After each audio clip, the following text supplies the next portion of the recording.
Hello everyone, welcome to The Gourmet Gentleman, where we are learning how to eat, drink, and dress well and to the glory of God.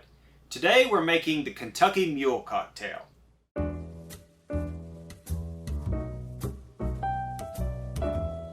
The Kentucky Mule is a takeoff on the Moscow Mule, only it uses bourbon instead of vodka. To get started, we'll take a half a lime, and we'll slice that into 4 pieces. Put those pieces in our cocktail shaker, then add a nice handful of mint. And we'll muddle it all up. Now we'll add 1.5 ounces of bourbon, add some ice, and shake it up.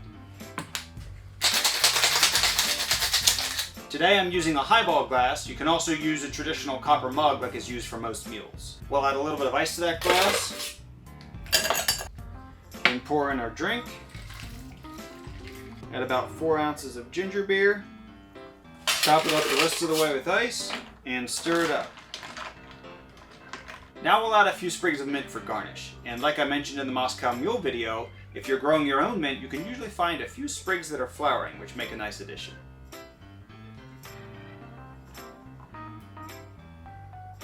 And there's our Kentucky Mule.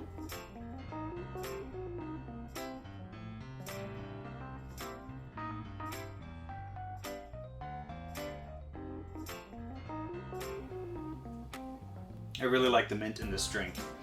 It complements the whiskey very well. The flavors just blend so well in the Kentucky Mule.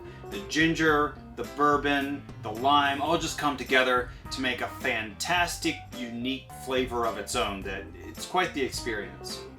To set the mood for the Kentucky Mule, I'm suggesting 2 country songs. And if you don't like country, don't go away just yet. I'll be suggesting instrumental covers for these songs, and I think you'll want to check them out.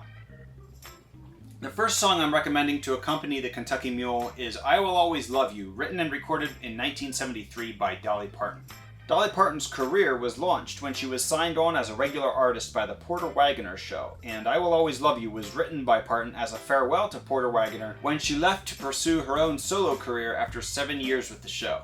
Dolly Parton's recording of I Will Always Love You hit #1 on Billboard's Hot Country chart twice, and when the song was recorded again by Whitney Houston as part of the soundtrack for the 1992 film The Bodyguard, Houston's cover stayed at #1 on Billboard's Hot 100 chart for 14 weeks. Today, Houston's recording remains the best-selling single performed by a woman in music history, according to the article Whitney Houston's Musical Legacy by the Numbers, written by Gil Kaufman. The version I'm recommending today is an electric guitar solo by British musician Hank Marvin. Marvin's recording is absolutely fabulous, and I think if you like jazz or classic rock, you'll really like Marvin's recording, whether or not you appreciate country music.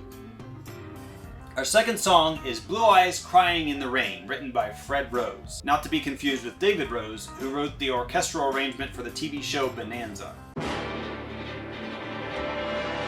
Fred Rose wrote or co-wrote many of the country, western, and western swing songs popular during the 1940s and 50s.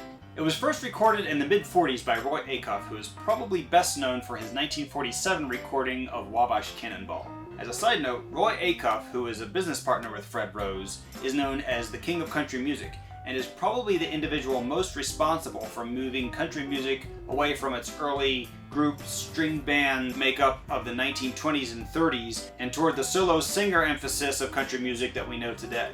The most popular version of Blue Eyes Crying in the Rain is, of course, Willie Nelson's 1975 recording, which was released on his album Red-Headed Stranger. This album, and especially this song, were responsible for rescuing Willie Nelson's career, and Blue Eyes Crying in the Rain became his first #1 hit. My favorite vocal version of Blue Eyes Crying in the Rain is actually a 1957 recording by Western singing group The Sons of the Pioneers. In my opinion, the Pioneers' style of close 3-part harmony and subtly upbeat tempo suit the song a lot better than Willie Nelson's laid-back solo rendition. But I promised you instrumental covers of today's songs, so for that you'll want to check out 2 recordings. The first by Floyd Cramer, recorded in 1979, and the second by Craig Duncan, whose recording is notable for featuring hammered dulcimer playing the lead part. One last note on Blue Eyes Crying in the Rain.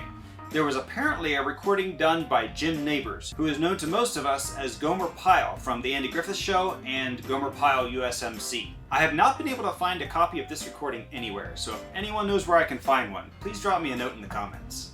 The The food that I would pair with a Kentucky Mule is a sweet potato pie. And if you haven't had sweet potato pie, it's like pumpkin pie, only better. So stay tuned, I'm going to do another video about how to make sweet potato pie. While eating that delicious sweet potato pie and sipping on your Kentucky Mule, I would recommend wearing gray flannel trousers, a nice blazer, an argyle sweater vest, and a flat cap. So go enjoy your Kentucky Mule to the glory of God. If you like this video, give it a thumbs up, subscribe to our channel for more videos on how to eat, drink, and dress well, and thanks for watching.